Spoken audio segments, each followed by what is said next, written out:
നിങ്ങളുടെ favourite shows ഇനി ഒരിക്കലും മിസ്സാവില്ല. ഇപ്പോൾ C5 കാണും നിങ്ങളുടെ ഫേവറേറ്റ് ഷോ തികച്ചും സൗജന്യമായി. ആരാ നിങ്ങള്? മനസ്സിലായില്ല. വഴി മാറ്, ഞങ്ങൾക്ക് പോണം. എവിടെ പോവാൻ? എങ്ങോട്ട്?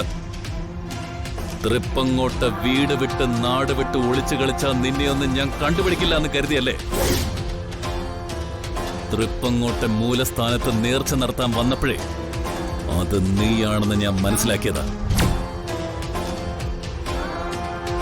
അന്നു മുതൽ നിന്നെ പൂട്ടാൻ ഞാൻ തിരക്കി നടക്കുകയായിരുന്നു.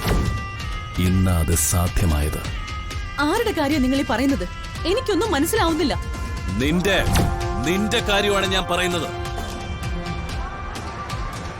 എന്റെ ഭാര്യ സഹോദരിയായ ഈ രാധയുടെ. എന്താ ഇനിയും സംശയമുണ്ടോ നിനക്ക്? രാധയോ? അതാരാ? എനിക്ക് രാധയെ അറിയില്ല. ഞാൻ അഞ്ജലിയാ.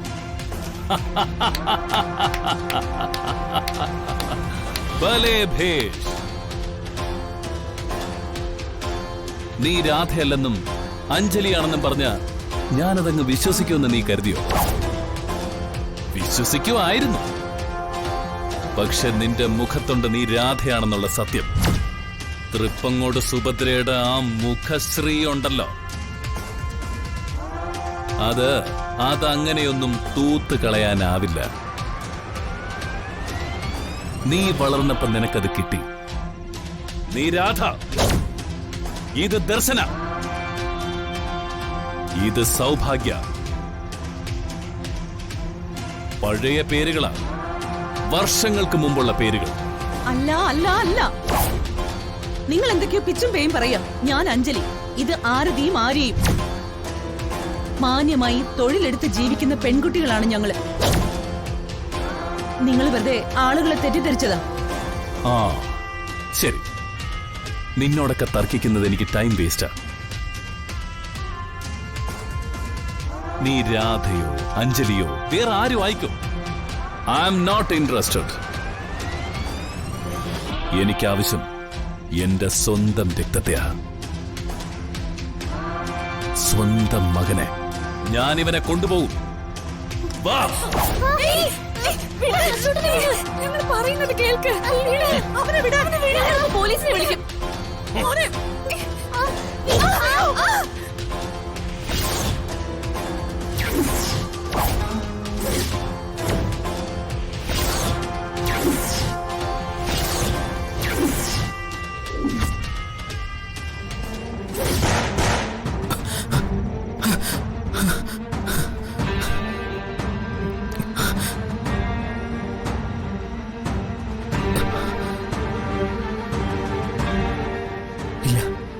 നശിപ്പിക്കുന്ന ഉറപ്പാ.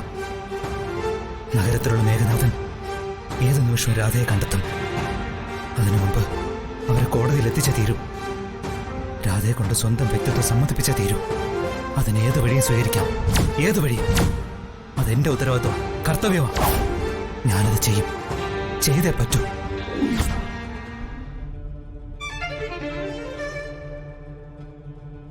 ഒരുത്തൻ എന്റെ പിന്നാലെ നടന്ന് ജീവിക്കാൻ അനുവദിക്കുന്നില്ല ചേച്ചി. അതുകൊണ്ട് ആത്മഹത്യ അല്ലാതെ വേറെ ഒരു വഴിയും ഞാൻ കാണുന്നില്ല ഇപ്പൊ. ഏയ്, അങ്ങനെയൊന്നുമില്ല. ഇപ്പൊ പരിഹാരമില്ലാത്ത ഒരു കാര്യവുമില്ല.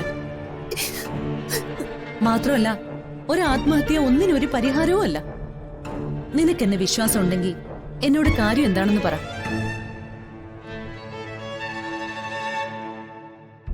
നിനക്കെന്താ ഈ വിവാഹത്തിന് ഇഷ്ടമല്ലാത്തതാണോ കാരണം?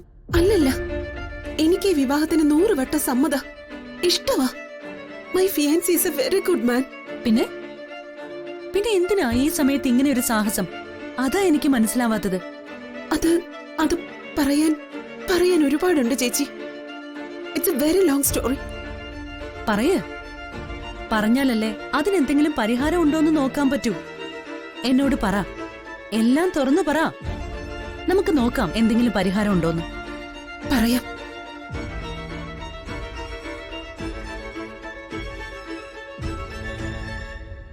ഡിഗ്രി കഴിഞ്ഞ ഞാൻ UK പഠിക്കാൻ പോകുന്നത്. അപ്പോഴാ ആനന്ദിനെ പരിചയപ്പെടുന്നതും.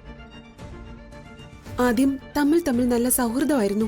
പിന്നെ ഇഷ്ടം, പ്രണയം. പെട്ടെന്ന് ഞങ്ങൾ ഒരുപാട് അടുത്തു കഴിഞ്ഞു. പഠിപ്പ് കഴിഞ്ഞാൽ അച്ഛനോട് പറഞ്ഞ് വിവാഹം കഴിക്കാന്നൊക്കെ അന്നേ ഞങ്ങൾ തീരുമാനിച്ചിരുന്നതാ. എന്നിട്ട് എന്തു പറ്റി? അച്ഛൻ എതിർത്തോ? ഇല്ല ചേച്ചി, എന്റെ ഒരാഗ്രഹത്തിനും അച്ഛൻ എതിര് നിൽക്കില്ല, അതെനിക്കറിയാം. അമ്മയില്ലാതെ വളർത്തിയത് അച്ഛൻ എന്നെ. കൊള്ളാം, എല്ലാം പോസിറ്റീവായ കാര്യങ്ങൾ. പിന്നെ എന്തു പറ്റി ആ ബന്ധത്തിന്? അത് ചേച്ചി, അവൻ ഒന്നാന്തരം ഒരു അഭിനേതാവായിരുന്നു. എന്റെ മുന്നിൽ ഒരു നിഷ്കളങ്കനായും സദ്ഗുണ സമ്പന്നനായും ഒക്കെ അവൻ അഭിനയിച്ചു. പക്ഷെ യഥാർത്ഥത്തിൽ അവനൊരു കൊള്ളരുതാത്തവനായിരുന്നു എന്ന് ഞാൻ അറിഞ്ഞതേയില്ല.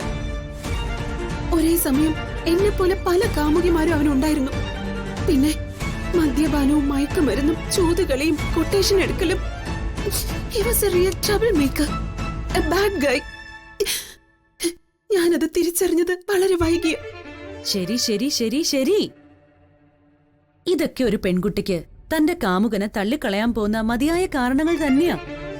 ഈ കാരണങ്ങൾ കൊണ്ട് രാധ പിന്നീട് അവനെ ഒഴിവാക്കി, അല്ലേ? അതെ ചേച്ചി, ഒഴിവാക്കേണ്ടി വന്നു, അതാണ് സത്യം. നോ പ്രോബ്ലം രാധേ, അത് നന്നായെന്നേ ഞാൻ പറയൂ. സമാധാനത്തോടെ സന്തോഷത്തോടെ ജീവിക്കാൻ ആഗ്രഹിക്കുന്ന ഏത് പെൺകുട്ടിയും നീ ചെയ്തത് തന്നെ ചെയ്യൂ. പക്ഷേ ഈ ആത്മഹത്യാ ശ്രമം എന്ത് കാരണത്തിലാണെന്ന് മാത്രം വ്യക്തമായില്ല, അത് പറയൂ.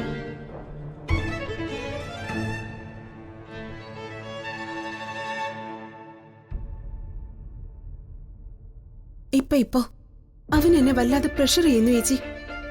പരസ്പരം ഇഷ്ടപ്പെട്ടിരുന്ന സമയത്ത് ഞങ്ങൾ ഒരുമിച്ച് പാർക്കിലും തിയേറ്ററിലും ബീച്ചിലും ഒക്കെ പോയിട്ടുണ്ട്. സെക്സ് അല്ലെങ്കിലും ഇഴുകിച്ചേർന്ന് ഇടപഴകിയിട്ടുമുണ്ട്. അതിന്റെയൊക്കെ ഫോട്ടോകളും വീഡിയോകളും അവന്റെ കയ്യിലുണ്ട്. അത് വെച്ച് അവൻ എന്നെ ബ്ലാക്ക്മെയിൽ ചെയ്യാ ഇപ്പോ. അവൻ എന്താ ആവശ്യപ്പെടുന്നത്?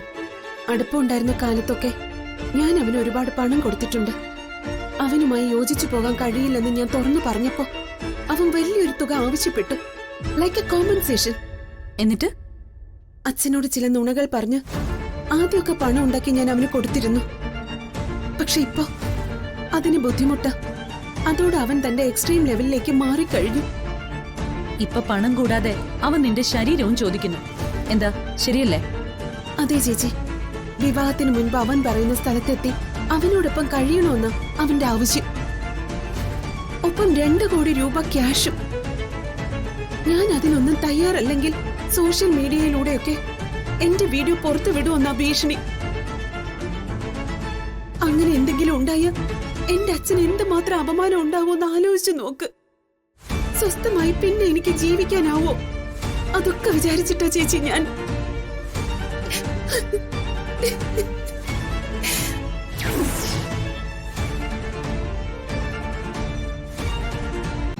ഡൗൺലോഡ് ചെയ്യൂ C5 ആപ്പ്. കാണൂ എല്ലാ എപ്പിസോഡുകളും സൗജന്യമായി.